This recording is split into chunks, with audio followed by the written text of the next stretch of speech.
Another podcast. Another podcast. After 3, 4. 1, 2, 3. Scissors. You said after 4. After 3, 4. Like on 4. It's the same every week, Chris. How can you not know this? Yo, what's going on, guys? Rhys here from More Than Lifting. This is the More Than Lifting podcast with Mr. Christ Thatcher himself.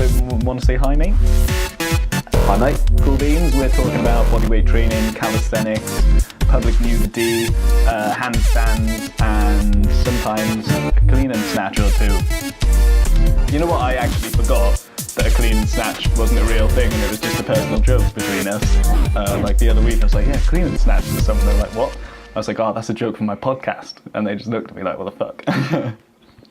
Yeah, it's like, no, you need the context. No, if you go and listen to the podcast it's really funny. for about 3 hours, you'll get it. Honestly, you'll get it. It was really funny at the time. It's so good. I bloody love it.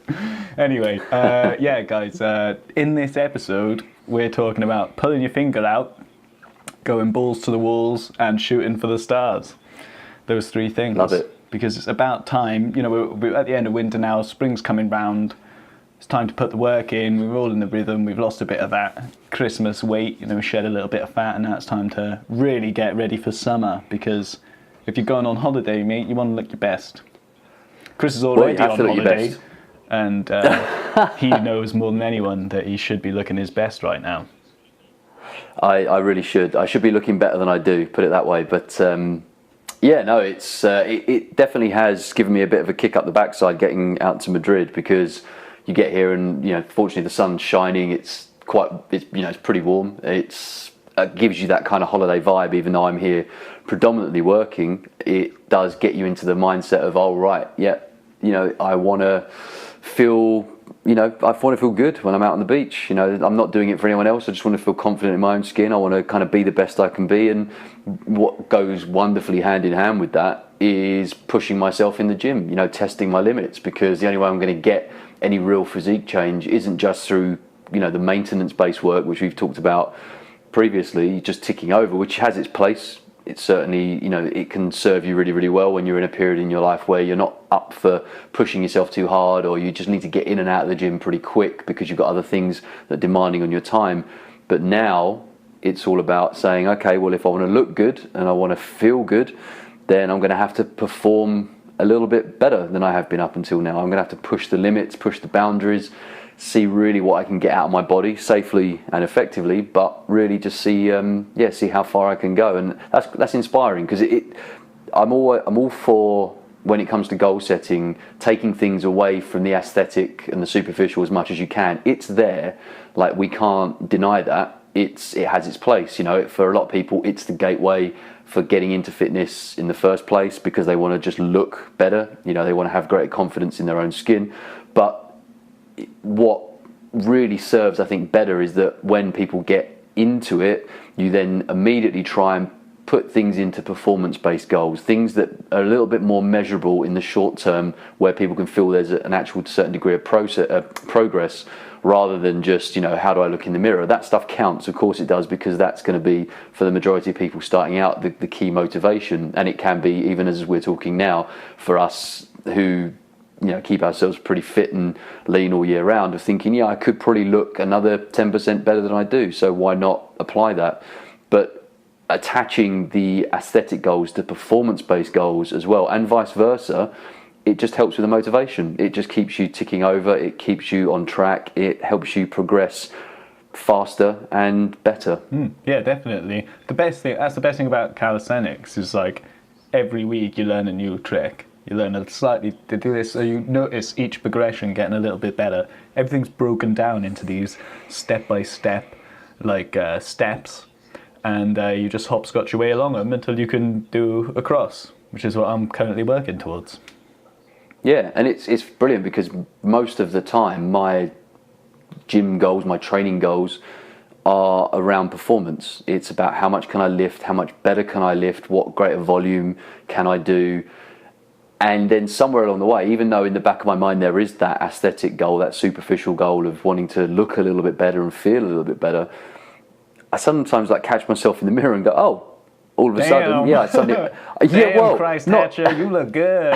But you just notice it's not like it doesn't happen like instantaneously. It's not like a sudden shift where you're literally your before photo and your after photo all of a sudden, because you see yourself every day. It's a gradual process, but something will suddenly stand out. You just think, oh, there just looks like there's a bit more definition to my quads, or my triceps just look a little bit more pronounced, or oh look, my abs are just that little bit more deeply cut all of a sudden. And it kind of sneaks up on you before you're realizing it, rather than being on the scale and in front of the mirror every single day looking for the tiniest micro change. It's really nice when your focus is elsewhere, and then you get surprised by the sudden aesthetic superficial benefit. Definitely. You see that result jump out at you, and it's a real pleasant surprise. It's like you're not getting on the scales for 10 weeks and then seeing that you've dropped 2 stone. It's really, really probably more motivating than, as I say, checking off, a pound every week. Yeah, because it's too stressful looking at your scales every time. There's too much riding on it,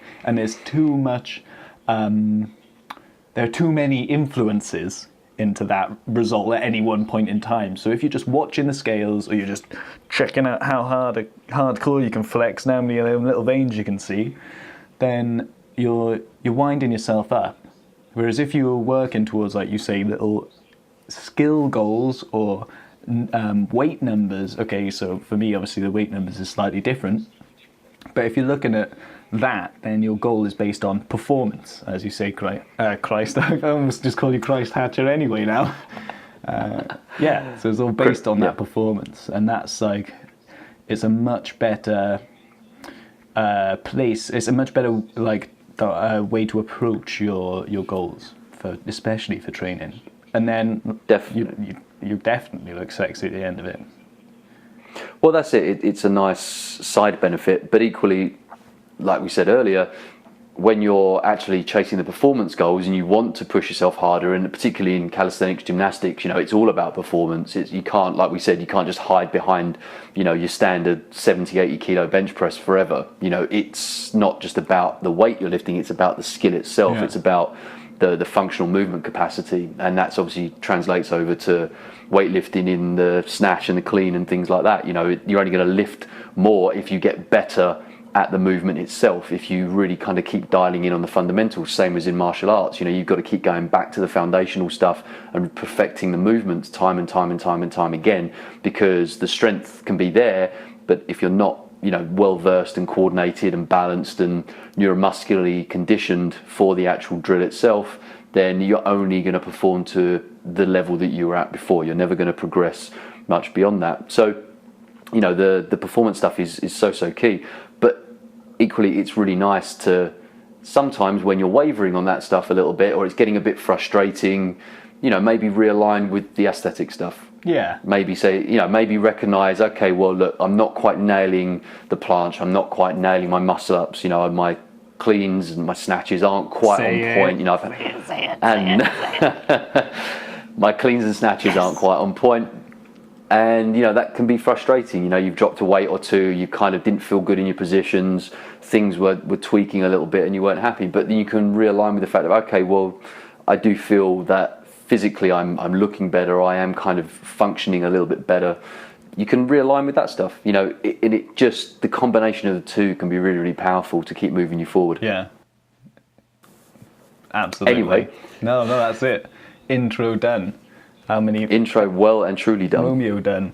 So how many bits have we got left? I love it. So solid crew referencing. Yeah, that's my what mate. we've come he always to. says that, and it just become part of my vocabulary now. I do find a bit of entertainment value in it, so it's okay. It's so funny. I grew up through that heavy garage period. Late 90s, early noughties. That was when I was out on the scene. When I was on the scene.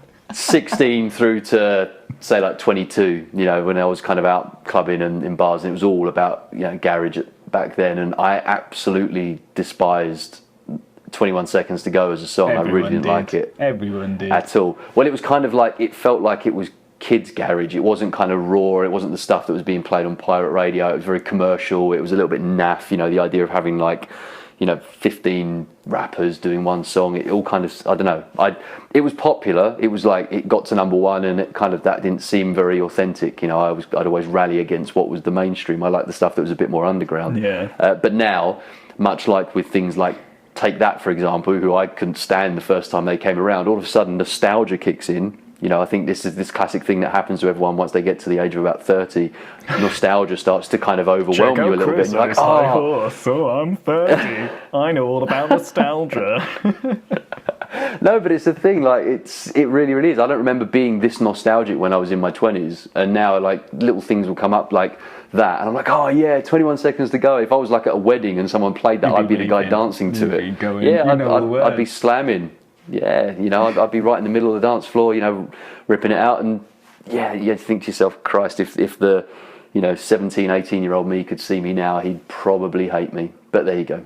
Anyway, nice little side shift away from the actual content there. So let's maybe try and make that the only one today. Talking about progressive goals, Chris. Indeed. You're in España, is it España, isn't it? Yeah, España. Put him on the spot. Espanol is How Espanol funny is would a it be if football we team. both get it wrong? Well, yeah, especially me being here. You think I'd know, wouldn't you? Anyway, you're in Spain last week. I am. And I'm calling you on this. You were saying about, it might not have been last week, it might have been the week before. You were saying about doing one-arm pulls. So, yes. Is that still your goal? Is that what you're working towards? Yeah, definitely. So we managed to find it. It is now, yeah. No, we managed to. We've been in Madrid 4 days now, and managed to find a gym here, which is very helpful. One that we could just join for 4 weeks, because you wouldn't believe how difficult it is just to find somewhere you can join for a month, especially when you don't have a Spanish bank account. So we've luckily found somewhere that was willing to take our money and let us come in at 6:45 in the morning, which again is an alien concept in Spain apparently, because no one does anything before about 10 o'clock in the morning. So that's been helpful getting in there the last couple of days. I was ill last week, as I think we mentioned. I think everyone noticed, mate.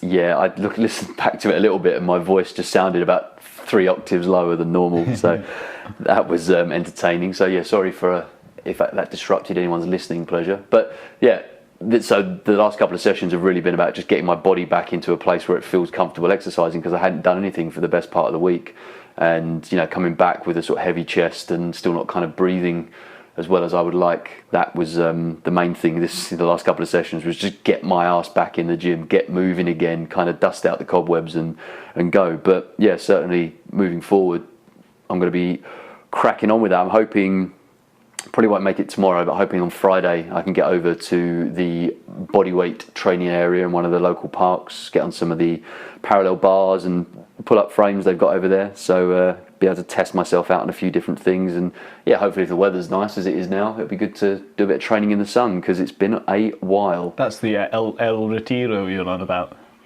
It is the El Retiro, yeah. You know it is what? indeed. It probably will be sunny, because in these pictures on Google it's all sunny. So the chances are it'll probably be quite sunny down there. I hope so. I mean, it's a beautiful blue sky at the moment. And, it's horrible, yeah. It's overcast and grey and shit. I'm pretty sure it rained while we were talking a minute ago. Yeah, no, it's been pretty good here. I mean, it is, when the sun's not out, it is pretty chilly. It's still, it's just coming into spring now, isn't it? But yeah, I'm thinking we've probably got a few degrees on you guys, which is quite nice. Yeah. Cool.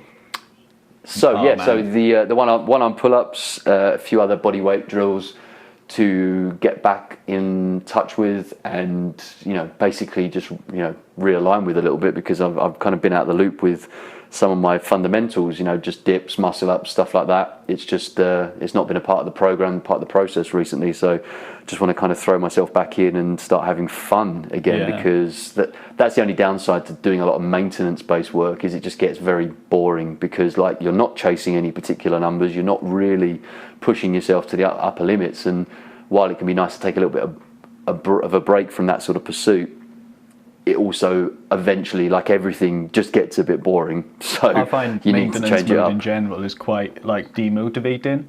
So if I spend like any kind of time just going there, just doing the basics, just over and over, just barely enough, just keeping it Like, it's really, really difficult to turn up. But as soon as I'm like, boom, deload over, now let's go and do something crazy. That's just a whole new thing. And I'm like, I can almost feel you being a bit excited about it. Oh, I'm really excited. And just being in a different environment, you know, it's amazing just walking into a different gym. It's not even that well equipped, the gym that I'm training in. Like, it's mostly machines. There's a few free weights, but there's, you know, some bars for pull-ups. There's space to do body weight stuff. There's some decent cardio kit in there that I can just do some HIIT work on. But, you know, there's no full-size Olympic bars in there, so I can't do any real squat, deadlift, clean snatch, even bench press work if I wanted to. You know, it's just not really on point with that sort of stuff. It's all mostly machines and fixed kit, which is just frustrating because you look at this, what is quite a nice space, and it's just chock full of kit that.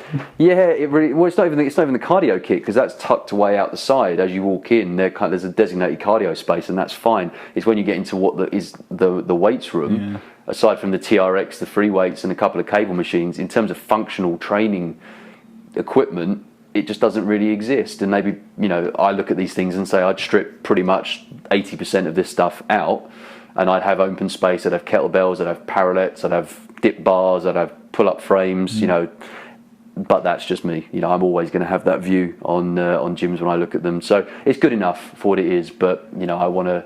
But just having the different space, you know, a different set of four walls to kind of be within, and a different dynamic, and, you know, all that kind of stuff. It's like with doing work on your business. You know, any change of scenery can sometimes be hugely inspiring, even if it's just another co-working space or another coffee shop. Just getting out of the same four walls can make all the difference. Yeah, absolutely. So yeah, it's been good. So how about yourself? I mean, what's the agenda, man? What are we doing? Right, so I'm just getting in the zone now with training.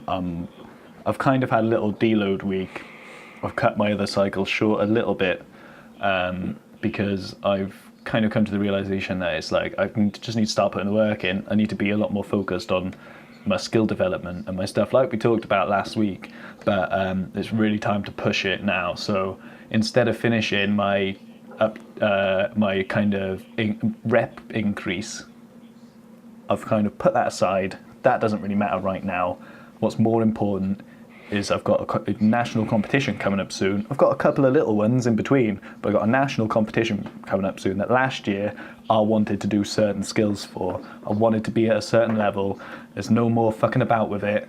But I've got to pull my finger out. I've got to get this work done, and I've got to work. I've got to do it. No, it's time. It's time to implement everything. It's time to focus, like, because although I've been doing a lot of training like before Christmas and stuff, and I was kind of working towards my goals, it wasn't specific, it wasn't targeted, it wasn't there, it wasn't, oh, I hate to say it, smart.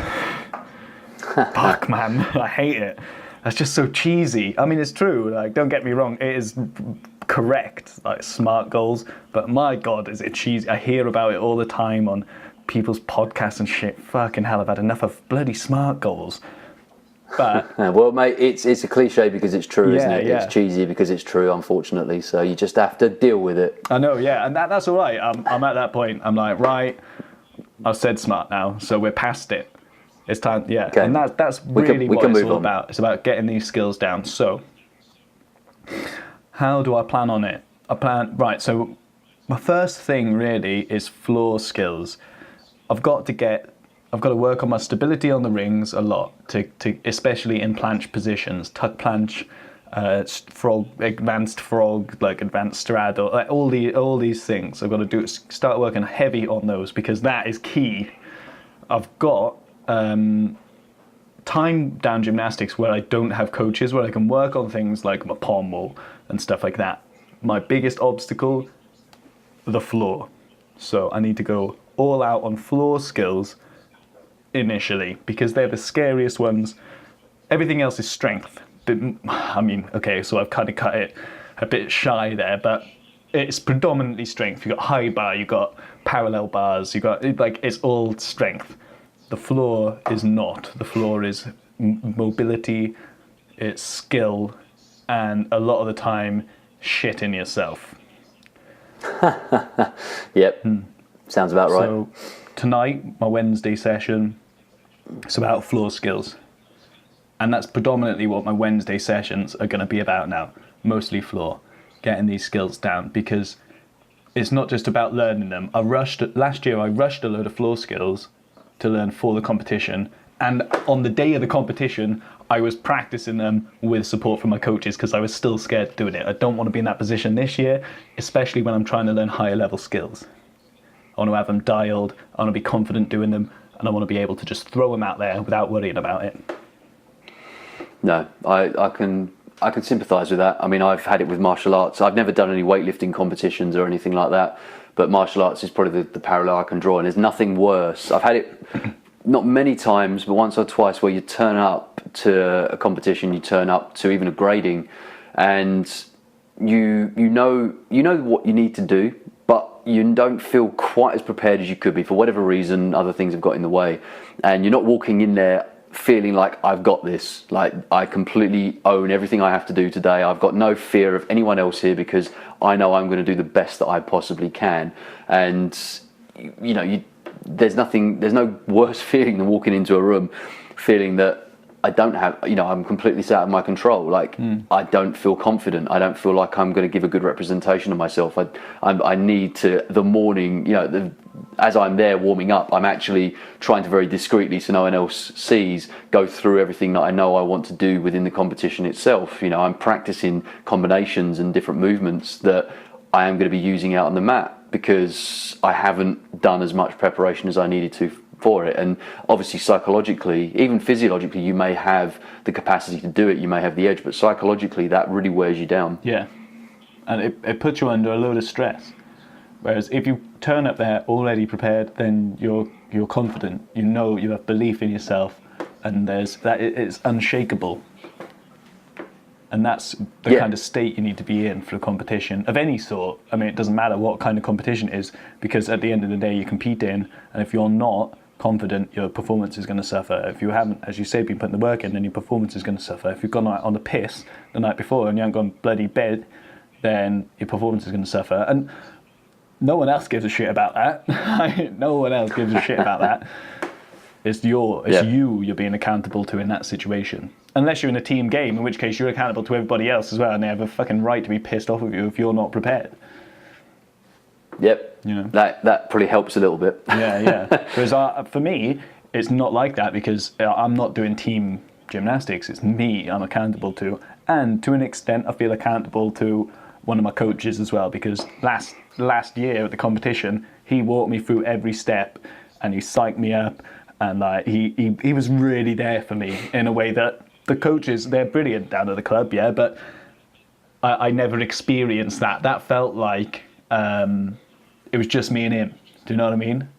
And it was a phenomenal amount of support, just that one-on-one, stuff that I do to other people, stuff I provide to other people in a slightly different context, obviously not in competitions, but in terms of getting people to achieve their goal and being there and being behind them, being part of their goal, being part of their process for it. And it's powerful shit. Yeah, it is indeed. So how are you going to ensure that you're not walking out feeling unprepared? I mean, what's going to be the real defining thing between you being fully prepared and not between now and then? Being able to do my routines confidently, knowing that I can do something harder than what I'm putting in my routines, so that I know I don't have to stress about it. Oh, that's like the most difficult thing I can do. What if it doesn't quite go right? One thing that removes all that doubt and stress is knowing that it's not your top level. If you're doing your top level, then you're pushing yourself at every instance that you're doing it. So in a competition, although it makes you really big balls at the end if you're like, yeah, I've done this and it was fucking amazing, but if you can do something better, or that thing is no longer a worry for you. It's no longer a stress being like nervous about your performance of that particular skill or technique or whatever it is, so that is really the defining thing. Not just having my routines together, but knowing that I could do something better. So say for my dismount, if I'm doing a 180, you know, a backflip half turn, because they say it all weird in gymnastics.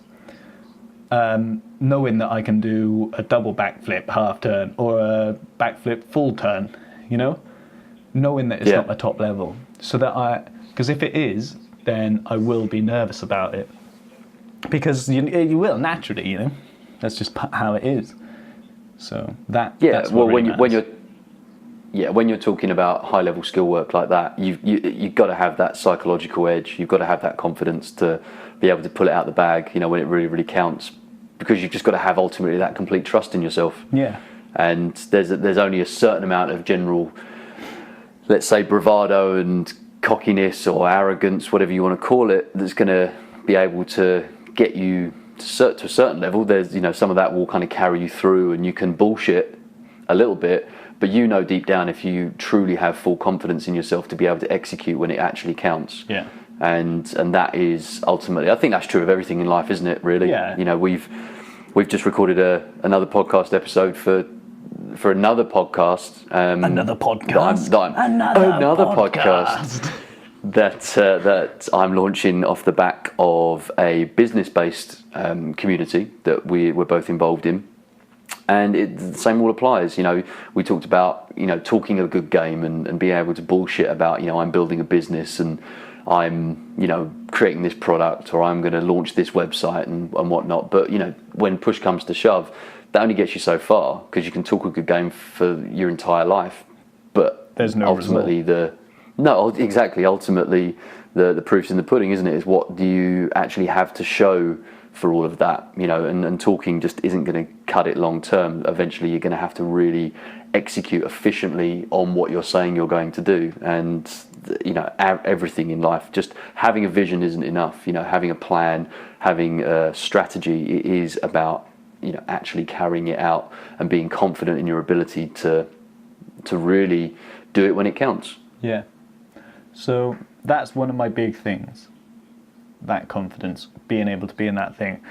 Another thing that I'm going to do to kind of get me into that place is to learn these missing skills that I have as quickly as possible, like floor skills I'm talking. So certain development and techniques in the handstand are crazy hard, or difficult to learn initially. But once you've got them down. You can do them as good as you can do in a handstand, like a straddle, for example. When you got your straddle down, it feels completely different to a normal handstand, because because your legs are split, obviously, silly moose.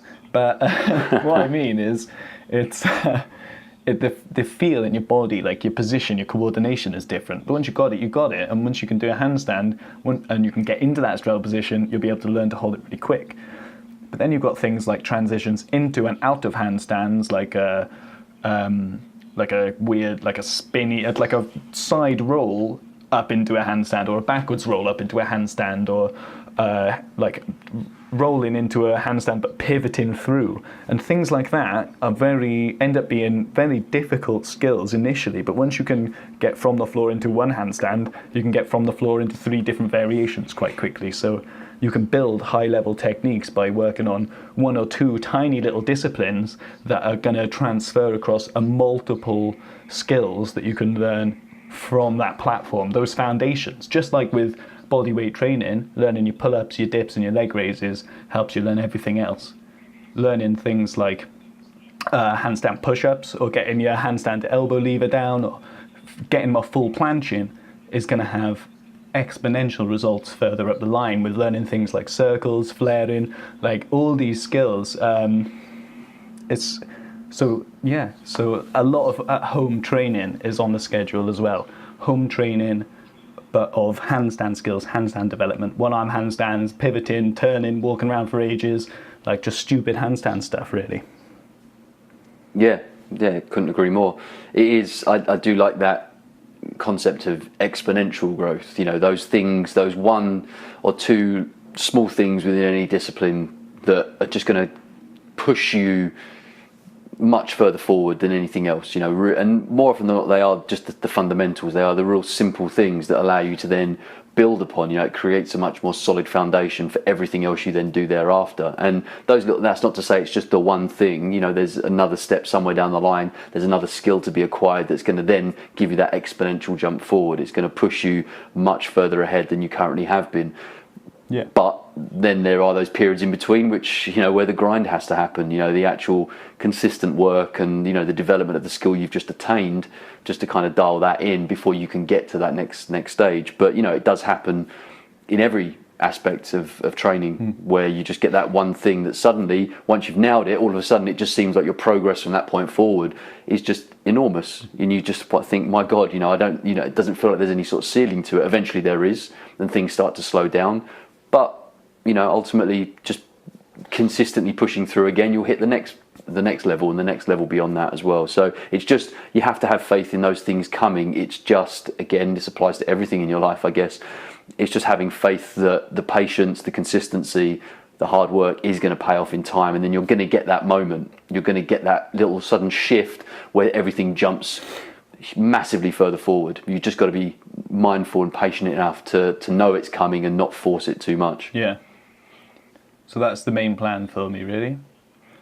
Awesome. Yeah. Cool. Well, I feel quite privileged actually because I kind of didn't really have a lot of communication with you when you were preparing for the last competition, and we did one podcast episode on my show, and then obviously we did a catch-up episode after you'd done the competition, but I didn't actually have any sort of conversations with you, I don't think, in the interim. I think you were kind of locked down in training. Yeah. I was doing business stuff and training stuff, as were you, so there wasn't a great deal of dialogue between us. So I'm actually really looking forward to seeing how this progresses, because it's motivating for me as well. You know, hearing about the progress you're making makes me want to push myself that bit harder as well, even though it's not for competition. It's just going to inspire me, and it's going to be great to kind of track that progress with you on this show, and obviously through your social feeds, and just how you're kind of generally sharing that with the world, and obviously then seeing the end result. And I'm hoping, you know, if things all line up, I might be able to get up there and actually watch you do it live. Yeah, so that'd be awesome, that would be a lot of fun. We said we can do a Matt side episode. I'll have to get you one of the coaches bands so you can get down onto the floor. Yeah. Brilliant stuff, man. It'll make you look super famous, because we'll come and stand by the side while you're all in your gear, and I'll just get the microphones out and I'll be interviewing you, and you know, you can pretend to be someone really, really famous. Yeah. What I'll do is I'll bring a suit as well. You do that. So I'll warm up in my tracksuit, then we'll do the interview in my suit, and then I'll get backstage again, switch off into my full leotard and short combo, and proud pigeon the whole way through. I'll tell you what I'll do. I'll bring my proper broadcast headset as well, like the full, headphones with the little wraparound mic. Make it look really pro. I've got a bunch of shoeboxes here, right? What we'll do is we'll get my camera lens and stick it on the front of the shoebox and paint it all black and stick a handle underneath and get a couple of wires dangling out in our pockets and stuff, and it'll look like we're doing it live. Yeah, I can't help but feel that might diminish the illusion somewhat when people get up close and realise it's actually a Clark's shoebox painted black. So I'm really good at drawing. Okay, well, can you just not find a friend, like someone else, like another mate who's got a DSLR, and they can just stand there pretending to film it? Maybe actually no, sod it. Someone can stand there and actually film it, and then we can actually have a video episode as well. We can kind of maybe intersperse it with, I'm actually playing with a little bit of video production at the moment, so I'm kind of enjoying that education process. It's not even education. I've just opened up iMovie and a couple of other pieces of software, and same as I edit audio, I'm just dragging around images and trying to line things up correctly. So that could be quite a fun little experiment. Yeah. Cool. All right. Well, I look forward to that. So probably a good time to wrap up. Anything else you wanted to add in before we end the show? Guys, it's not just about planning and getting the work ready, or just thinking about putting the work in. Like, you never get results unless you don't actually do it. And you need to have a goal. You need to have a system set up for you to achieve your goals. If you want to look great for the summer, like, you've got to start. You can't just sit here listening to us chat shit on the podcast. You got to actually go and do the work. And as soon as you start doing the work, you'll be back in the zone of it. You'll be fucking flying. And I tell you what, you'll learn some really cool shit too. So just bloody pull your finger out, like both of us are doing now, and bloody gets it working. And we can all be sexy. We can all have a massive gang planche selfie in the summer or something. Yeah, man, the more than lifting beach party. Yeah. Let's do it. yeah. We've got to. Look, I'll be in Ibiza, so you can put me up from like a satellite feed if you want. Okay. But no, it'd be good fun. But yeah, look, I'm very conscious of that with this show, and I don't want to waffle too much because we want to kind of try and stick to our time limit as we've tried to be upfront with before. But I really want people to not just, like you said, not just take motivation from this. I actually want them to hopefully listen in to the actionable stuff that we're saying as well. You know, the things that obviously the general message of go and actually do stuff, you know, get out there, lift something, move something, lift yourself, you know, whatever it may be. Actually really applying yourself, executing, taking action every single day, doing something, whether it's just stretching or some HIIT work or cardio or whatever it might be. You know, this should be motivating, and it should be something you can listen to in the morning and go, that makes me want to go and train. Because right now, even just talking about it makes me want to go and train. It makes me want to go and do something physical. You know, I have to stand up doing these podcasts because it just naturally, I end up jumping out of my seat anyway, because the more I talk about it, the more it's like that connection from my brain to my body just makes me want to move as soon as I start thinking about training and moving and exercising and just any sort of general activity. But yeah, you've got to really take from what we're saying the actual, you know, the basic tenets of, you know, doing the work, turning up, getting into the gym, and taking the advice that we're giving as it is. It's not just there to pump you up, it's there to tell you what you should go and do and how you should try and apply that in the context of your own training. It has to be subjective. You don't have to do everything exactly as we say, but interpret it in the context of your training routine and your life. Yeah. We talk about our goals, but you don't have to have the same goals as us. But we're taking at least that you want to be doing this kind of training. So us talking about our goals gives you an insight into how you can apply certain methods into your own training. And that's why we do it, guys, so that we can help you to achieve these results, to learn these skills that you're learning. We've gone through loads of stuff on progression exercises, loads of stuff on cyclical training. We've given you loads of information that you can take away, and you can start building your own programs and achieving results off your own back entirely. And that's pretty magical stuff. Yeah, definitely. And, you know, we'd love to hear what those goals are. You know, what is it you're working towards? You know, if there's something you're struggling with, if there's something you're absolutely smashing, let us know. It'd be great to share it, because it gives us a talking point on the show. We can, you know, we'd love to share the successes, the stories, you know, the journeys of people who are actually tuning in and listening. You know, we do get a fair number of listeners every episode, every month. And it's great, you know, people are obviously... I listen to every episode twice, so that's two listeners straight away. You know? Well, exactly. I listen to it just once to make sure you've edited it properly, but after I've uploaded it to iTunes, because I don't have time to do it beforehand. After I've uploaded it as well. Well, you know, that's the thing. You know, unfortunately, if you don't, you know, share the file with me until 1 o'clock in the morning, then there's a good chance that if I want to get it up first thing the following day, I just have to kind of tag it and upload it and throw it out into the world. So editing and I guess I had that coming. Proof listening. I guess I had that coming. Proof listening has to happen after it's actually been published, which is kind of, you know, it's like Russian roulette, isn't it? You know, you throw it out there and go, oh, I hope it sounds okay. Yeah. But there you go. oh, I hope I haven't just killed myself. Well, exactly. And you've got to understand, like, from my perspective, you know, I put a lot in your hands, because you have complete, therefore, control over what actually gets put out there. And if I do something wrong or say something embarrassing and stupid, it's kind of, you know, on you as to whether that stays in or not. I have noticed actually that pretty much everything stays in. Yeah, so even my embarrassing stuff stays in. Oh no, you're fair about it. I'll give you that to your credit. And usually I'm a bit worse than you as well. Well, look, it's all about being authentic, isn't it? You know, we're human beings, we're fallible, we're going to make mistakes. You know, if it was too polished, it wouldn't be fun. Anyway, shall we wrap this session up? Yeah. Okay. Rock, paper, scissors. After 3, 4. 1, 2, 3. Rock. I completely froze there for some reason. Didn't give you a chance, did I? Didn't give No, you a that was chance. really, really fast. I just thought was we'd get like, straight whoa. into it because I've got 42:49 written on my phone right now, and I know we had about 5 minutes beforehand of us chatting shit. But Okay, cool. Right. Okay, ready? Go again. after 3, 4, 1, 2, 3, scissors. You said after 4. After 3, 4, like on 4. It's the same every week, Chris. How can you not know this? I'm sure you haven't mentioned 4 before. I but say okay. every right.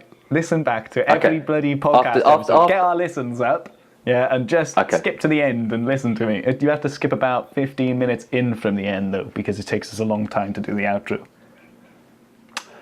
Okay, let's Ready? go. After 3, 4, paper. Scissors. You know what? I fucked it up that time. That was my fault. That really threw me. I No. just said after 3, 4 and went for it. All right, well, Okay. that one counts. Scissors wins. Chris, that's going on your tally, mate. On the 20th, on the 20th episode, I'm going to reveal our rock, paper, scissors scores so far. Oh, excellent. I look forward to Hint of hearing that. mystery I'm there sure for everyone you. out there is waiting patiently for that reveal. Yeah. Outro Okay, on you then, so- baby. I'll get it on.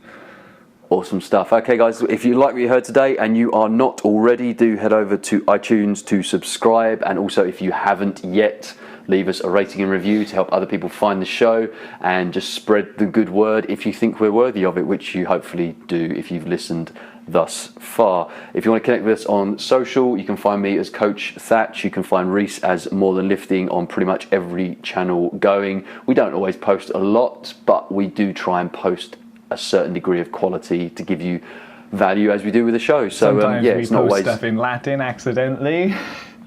indeed, and I might even dabble a little bit with some Espanol as well, as I'm trying to desperately learn it and making a complete ass of myself in the process because what I'm very good at is delivering the first line that makes it sound like I know what I'm talking about, and then they come back with the second question, And that's it. which I wasn't expecting, and I'm like, oh no, now I have to go, pardon. They do. I do So that yes. with French all the time, and Spanish actually, because I know like the first bits, and that's it. Yeah. And then they're like, "Très bien, pourquoi?" And you're like, "What?"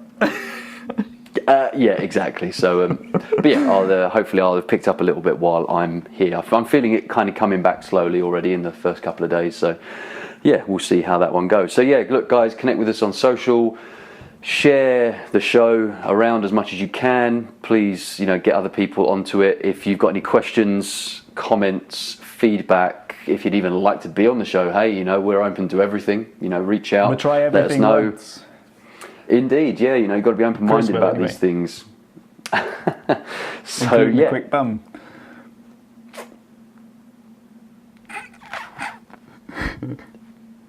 Carry on with the Just let that- outro. Just let that one hang there for a little while. And Mate, that anyway, was so cringy. I had to fill it in with noise. I couldn't. yeah. No, Socials. It's, anyway, so yeah, reach out, let us know, rate, review, subscribe, connect, email, whatever, carrier pigeon, doesn't matter. Let us know. And if you're a girl, Rhys is on Snapchat as Rhys T. Morgan. He'd love to hear from you. Thanks, mate. So yeah, I think that'll do us for today. Rhys, you all good? Yeah. Thanks a lot, guys, for showing up. Sorry about the outro. We went a bit far then, didn't we? Yeah, I think we absolutely annihilated. We were so good. Our last episode was like 29 minutes and 59 seconds, It really which I was. thought was outstanding. It actually was. And we've just let ourselves down horribly. So anyway, thanks for tuning in, thanks for listening, and we'll see you again soon. Yes, indeed. Keep in touch with yourselves. Love.